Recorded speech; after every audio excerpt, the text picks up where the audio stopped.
You guys aren't going to believe some of these stupidly expensive purchases by NBA players. Alright, everybody knows that NBA players make a ton of money, and a lot of times purchases by these players that the public finds out about kind of make you stop and realize just how stupid rich they really are. So in today's video, we're going to be covering a few of the most stupidly expensive purchases that former and current NBA players have made throughout their lifetimes. Now, be sure to stick around until the end of the video to find out which NBA player owns the most expensive mansion right now. So seriously guys, there are so many expensive items here to keep track of, and we're just going to go ahead and start with Scottie Pippen. Now, if any of you out there have watched that Chicago Bulls documentary or happen to know a thing or two about Scottie, you would understand just how stingy he is financially. He's got a big fear of becoming unstable in that area of his life, so that's why he's insisted on getting massive contracts over a long period of time. And he was always sure to keep his big purchases to a minimum, but one day he did get a little wild, maybe a little too wild. See, Pippen thought that it would be a fantastic idea to go out and buy himself a nice private jet. Yeah, while it may sound nice to have, it set him back roughly $3.4 million to get it. Pippen soon realized that the cost of flying the plane, maintaining its condition, and storing it somewhere would likely double the total price of it in the long run. So, in turn, this private jet never actually ended up leaving the ground.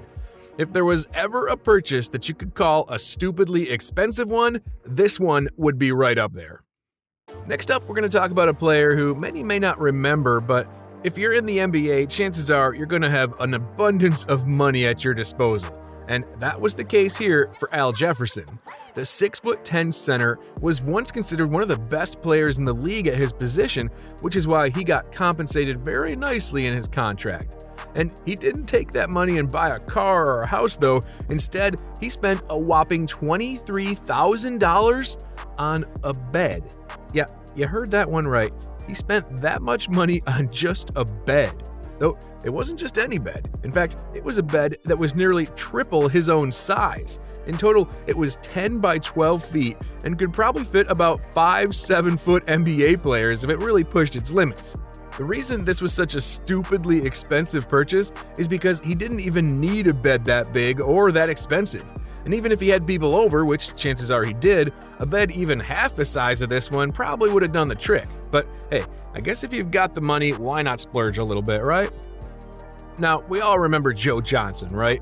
He bounced around the league and at one point signed a massive 6-year, $119 million contract after he made it onto the All-NBA third team.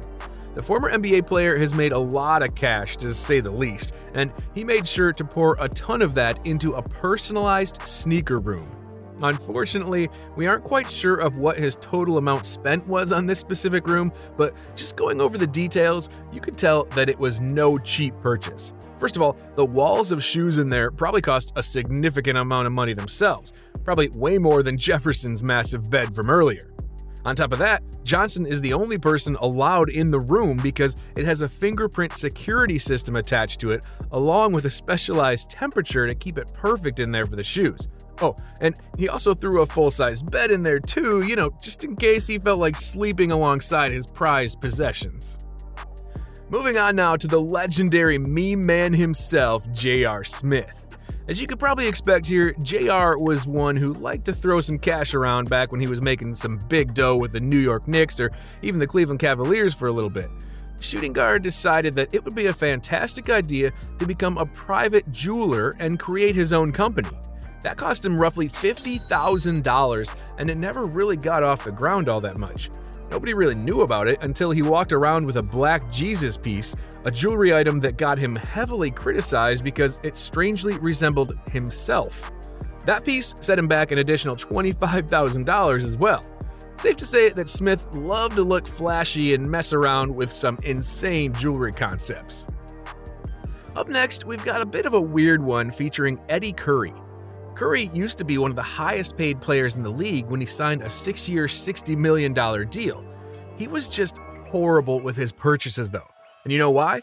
Well, it's because he wasn't subscribed to the NBA All-Stars YouTube channel, guys. And 99.8% of you guys who watch our videos aren't subscribed either. So come on now, why not join that special 1% who are? where were we? All right, Eddy Curry.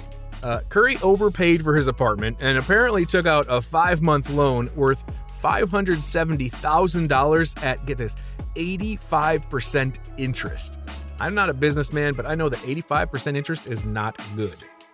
But neither of those things are as bad as what we're really here for, and that's that Curry spends roughly $1,075 a month on cable. I don't even know the channels or whatever that he's able to get on that cable box, but over $1,000 a month on that, it does not seem like a reasonable price. Though at least he can tell everybody he knows that he's genuinely watching the most expensive cable that there is right now. Hey, and before we move on, a quick reminder, make sure you guys stick around until the end of the video to find out which NBA player owns the most expensive mansion in NBA history right now. But first, we're going to talk about another type of purchase. There's something about NBA players and their fish tanks. There are a number of players, both former and current, who've splashed a ton of money on fish tanks, but we're going to cover Gilbert Arenas in this one. The former NBA player received a massive 6-year, $111 million deal with the Washington Wizards before retiring a few years later. He'd spent $1 million on a shark tank to go into his mansion. And let me tell you, this tank was absolutely massive. On top of the size and design, Arenas was also being set back over $5,000 a month just to feed the sharks that he'd put inside the tank. Not only that, but he also had to employ a caretaker for the sharks so that he could ensure they were safe and healthy. Sadly, though, he had to remove the tank from the mansion because he had some bankruptcy issues and was forced to sell the property. And that whole bankruptcy issue kind of becomes understandable when you see purchases like this one. Moving on now, we're going to talk about Latrell Sprewell, and this is a bit more of a funny story than anything, but a stupidly expensive purchase nonetheless. Sprewell has made well over $100 million throughout his career, but could have made over $120 million had he not decided to turn down a 3-year, $21 million contract late in his career. Now, the reason he gave the organization for turning down that massive contract was because he had a family to feed. And I think that sentence alone might show exactly where this story is about to go. So, shortly after that contract was turned down, Sprewell made a $1.5 million purchase on a yacht. Yeah, I guess the family didn't really need to eat that day or something. The worst part about this entire purchase was that he was brutally heckled by fans when the news broke out, and he didn't even get to keep the boat. The purchase was far more expensive than what he currently had, and U.S. Marshals had to come over and seize the boat because he was going into bankruptcy. His greediness ended up being his downfall here, but seriously, dude, don't buy this massive boat if you know you can't even afford it. Next up, we don't have a superstar player, but we do have one who garnered a lot of attention for his random expensive purchase coupled with some questionable acts on the court. We're talking about Deshaun Stevenson. Stevenson openly beefed with LeBron James, and he was on that Dallas Mavericks team who won the championship by beating James in the Miami Heat. However, Stevenson reacted as if he was the one who had locked James down in that series, and funny enough, the Mavs didn't even re-sign him that offseason. Instead, he ended up over at the Brooklyn Nets. That was when he decided to just go crazy and buy something expensive. So he chose to purchase his own personal ATM machine. Let me tell you, this is certainly something that I've never heard anybody do before in my lifetime. Stevenson paid $3,500 just to install the machine, and then of course he had to refill it multiple times a year with $20,000 of his own money, mind you. And on top of that, each transaction that he made paid a ridiculous $4.50 transaction fee. While it may have been convenient at times to have an ATM so close, it probably set him back a lot more money than necessary, even if it did save him a few extra runs to the bank. Let's move on to Jerome Williams now.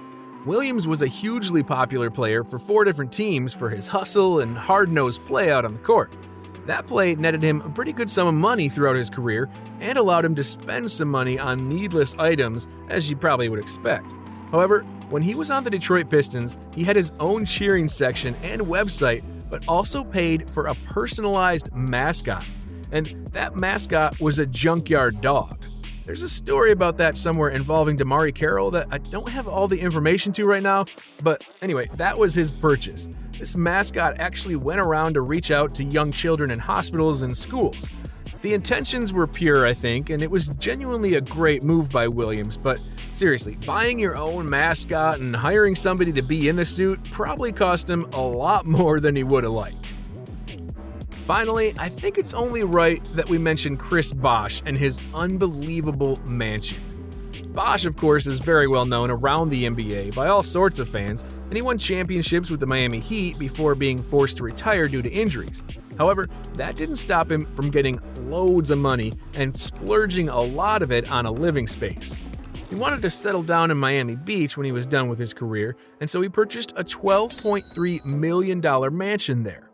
And I believe that's the most expensive mansion purchased by any NBA player in the history of the league, too.